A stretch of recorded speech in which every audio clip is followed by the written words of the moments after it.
नमस्कार, स्वागत है आपका आरोही क्लासेस में। अगर आप टेट, सुपर टेट या सी टेट की तैयारी करना चाहते हैं तो आप हमारे चैनल से जुड़ सकते हैं। आज हम लेकर आए हैं आपके लिए मनोविज्ञान के कुछ महत्वपूर्ण प्रश्न। तो चलिए शुरू करते हैं। क्वेश्चन पहला, कौन सी विधि मनोविज्ञान की परंपरागत विधि है? ऑप्शन, प्रयोगात्मक विधि, मनोविश्लेषण विधि, आत्मनिरीक्षण विधि, निरीक्षण विधि। तो इसमें हमारा राइट आंसर कौन सा होगा?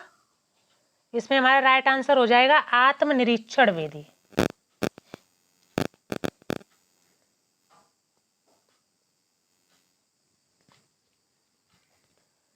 आत्मनिरीक्षण विधि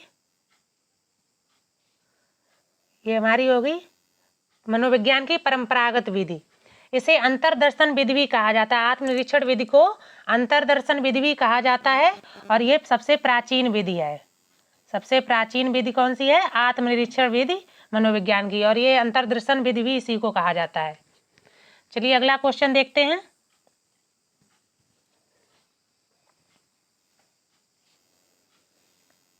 अगला क्वेश्चन हमारा है, बालक के व्यक्तिगत अध्ययन की मनोवैज्ञानिक विधि है।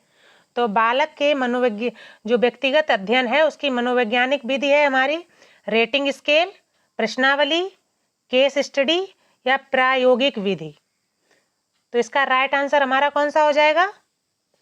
केस स्टडी विधि।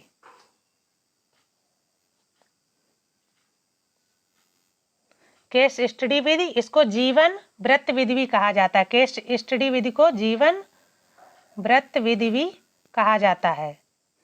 तो ये कौन सी होगी? बालक के व्यक्तिगत अध्ययन की मनोवैज्ञानिक विधि है केस स्टडी या जीवन वृत्त विधि, और ये दी है टाइडमैन ने। किसने दी है? टाइडमैन ने। चलिए आगे बढ़ते हैं।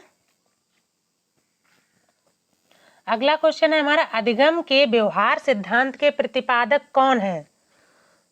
तो अधिगम के व्यवहार सिद्धांत के प्रतिपादक कौन है? कुर्ट लेविन, मैकडूगल, फ्रायड या क्लार्क हल। तो इसका राइट आंसर हमारा हो जाएगा क्लार्क हल। क्लार्क हल अधिगम के व्यवहार सिद्धांत के प्रतिपादक हैं। इन्होंने 1915 में ये सिद्धांत दिया। इन्होंने एक पुस्तक लिखी व्यवहार के सिद्धांत, उसमें इन्होंने इस सिद्धांत का प्रतिपादन किया है। तो क्लार्क हल ने 1915 में इस सिद्धांत का प्रतिपादन किया, व्यवहार के सिद्धांत का प्रतिपादन। चलिए अगला क्वेश्चन देखते हैं। अधिगम का मुख्य चालक कहलाता है अभिप्रेरणा, पाठ्य पुस्तकें, शिक्षण विधि या सहपाठी। तो अधिगम का मुख्य चालक कहलाता है अभिप्रेरणा। राइट आंसर हमारा हो जाएगा अभिप्रेरणा। अभिप्रेरणा अधिगम की राह को बताता है। अभिप्रेरणा क्या है? अधिगम की राह को बताता है। तो अधिगम का मुख्य चालक हो गए अभिप्रेरणा। अगला क्वेश्चन देखते हैं। क्वेश्चन नंबर 5, 3H यानी हेड, हार्ट, हैंड का संप्रदाय चलाया। तो 3H का संप्रदाय किसने चलाया? पॉवलव, पेस्टोलॉजी, हर्बर्ट या जॉन डीवी। तो 3H का जो सिद्धांत है किसने दिया है? राइट आंसर हमारा हो जाएगा पेस्टोलॉजी। चलिए आगे की तरफ बढ़ते हैं। अगला क्वेश्चन हमारा है, श्रृंखला अभिक्रमित अनुदेशन सिद्धांत के जो श्रृंखला अभिक्रमित अनुदेशन सीखने के किस सिद्धांत पर आधारित है? तो श्रृंखला अभिक्रमित अनुदेशन जो है किस सिद्धांत पर आधारित है? अंतर्दृष्टि का सिद्धांत, प्रयास त्रुटि का सिद्धांत, क्षेत्रीय सिद्धांत या क्रिया प्रसूत सिद्धांत। तो इसका हमारा राइट आंसर हो जाएगा क्रिया प्रसूत सिद्धांत। श्रृंखला अभिक्रमित अनुदेशन क्रिया प्रसूत सिद्धांत पर आधारित है। क्रिया प्रसूत सिद्धांत किसने दिया है? स्किनर ने। चलिए आगे की तरफ बढ़ते हैं। अगला क्वेश्चन है, स्वामित्व अधिगम विधि का प्रतिपादन किसने किया? स्वामित्व अधिगम विधि, ब्लूम, स्किनर, हल या प्याजे। तो इसका राइट आंसर हो जाएगा ब्लूम। स्वामित्व अधिगम विधि का प्रतिपादन किया है ब्लूम ने। चलिए अगला क्वेश्चन देखते हैं। आनुवंशिकता के वास्तविक निर्धारक होते हैं।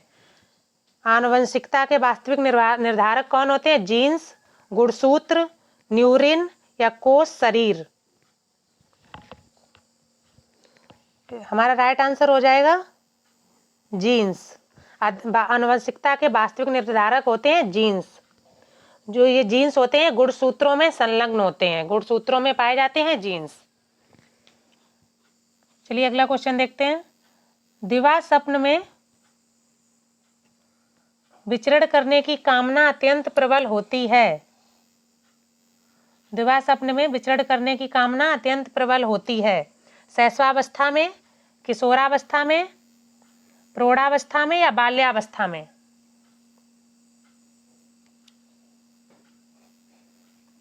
तो हमारा इसका राइट आंसर हो जाएगा किशोरावस्था में। दिवा स्वप्न जो देखता है बच्चा किसमें?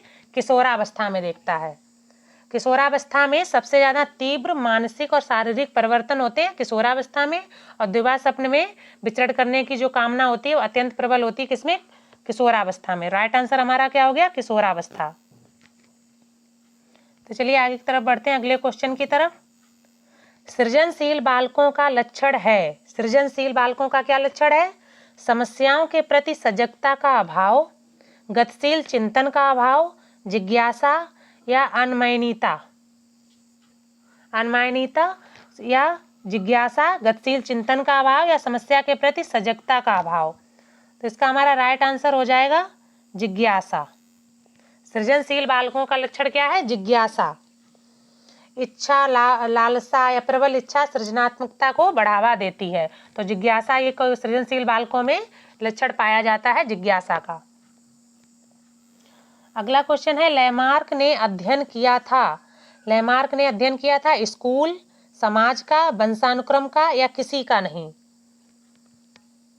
तो लैमार्क ने किसका अध्ययन किया था? राइट आंसर हमारा हो जाएगा वंशानुक्रम का। लैमार्क ने वंशानुक्रम का अध्ययन किया था। इन्होंने जैव विकास का वंशानुक्रम सिद्धांत दिया था लैमार्क ने। तो जैव विकास का वंशानुक्रम सिद्धांत किसने दिया? लैमार्क ने। और लैमार्क ने अध्ययन किया वंशानुक्रम का। प्राकृतिक चयन के सिद्धांत का संबंध है सुकरात से, प्लेटो से, डार्विन से या रूसो से?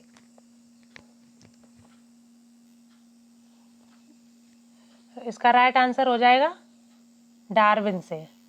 तो प्राकृतिक चयन का सिद्धांत किसने दिया है? डार्विन ने। जैव विकास के प्राकृतिक चयन का सिद्धांत दिया है डार्विन ने। तो प्राकृतिक चयन के सिद्धांत का संबंध किससे है? डार्विन से। यह वार्तालाप जो कि उद्देश्यपूर्ण है कहलाता है विचार विमर्श, वाद विवाद, साक्षात्कार या उपरोक्त में से कोई नहीं। तो जो वार्तालाप उद्देश्यपूर्ण होता है वो क्या कहलाता है? साक्षात्कार। कथन किसका है? कि किसी इच्छा या आवश्यकता में बाधा पड़ने से जो तनाव उत्पन्न होता है, ये कथन किसका है? गुड, गैरेट, गेट्स या मन? तो इसका राइट आंसर हो जाएगा गुड। अगला क्वेश्चन है हमारा, जब बालक अपनी असफलताओं के दोष को किसी और के ऊपर लादने की कोशिश करके अपना तनाव कम करता है तो क्या कहलाता है? ये रचनात्मक समायोजन, मानसिक समायोजन, स्थानापन्न समायोजन या सभी? तो इसका राइट आंसर हमारा हो जाएगा स्थानापन्न समायोजन। कौन सा समायोजन होता है ये? स्थानापन्न समायोजन। अगला क्वेश्चन हमारा है, किशोरावस्था अपराध प्रवृत्ति के विकास का नाजुक समय है। यह कथन है वैलेंटाइन का, मेरो, कांट या हर्वर्ट का? तो किशोरावस्था अपराध प्रवृत्ति के विकास का नाजुक समय है, यह कथन किसका है? राइट आंसर हमारा हो जाएगा वैलेंटाइन का। यह कथन किसका है? वैलेंटाइन का। चलिए आगे की तरफ बढ़ते हैं। जलोटा ने परीक्षण किया है। तो जलोटा ने कौन सा परीक्षण किया है? रुचि परीक्षण, सामूहिक बुद्धि परीक्षण, व्यक्तित्व परीक्षण या योग्यता परीक्षण? ये राइट आंसर हमारा हो जाएगा सामूहिक बुद्धि परीक्षण। जो जलोटा ने परीक्षण किया वो किया सामूहिक बुद्धि परीक्षण। 1951 में इन्होंने बनारस हिंदू विश्वविद्यालय में मौखिक रूप से यह परीक्षण किया था, सामूहिक बुद्धि परीक्षण। चलिए अगला क्वेश्चन देखते हैं। व्यक्तिगत विभेद को ज्ञात करने की विधियां हैं। व्यक्तिगत विभेद को ज्ञात करने की जो विधियां हैं, बुद्धि परीक्षण, व्यक्ति इतिहास वेदी, रुचि परीक्षण या उपयुक्त सभी। तो व्यक्तिगत विभेद को ज्ञात करने की विधियां ये सभी हैं, तो राइट आंसर हमारा हो जाएगा उपयुक्त सभी।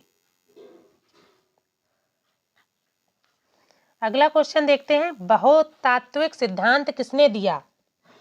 बहुतात्विक सिद्धांत किसने दिया? थॉर्नडाइक, गैरेट, गिलफोर्ड या कैली। तो इसका राइट आंसर हमारा हो जाएगा थॉर्नडाइक। बहुतात्विक सिद्धांत किसने दिया है? थॉर्नडाइक ने। चलिए आगे की तरफ बढ़ते हैं। अगला क्वेश्चन, किस अवप्रेरणा को बहा प्रेरणा भी कहते हैं? किस अवप्रेरणा को बहा अवप्रेरणा भी कहा जाता है? सकारात्मक प्रेरणा, नकारात्मक अवप्रेरणा, जन्मजात प्रेरणा, कोई नहीं।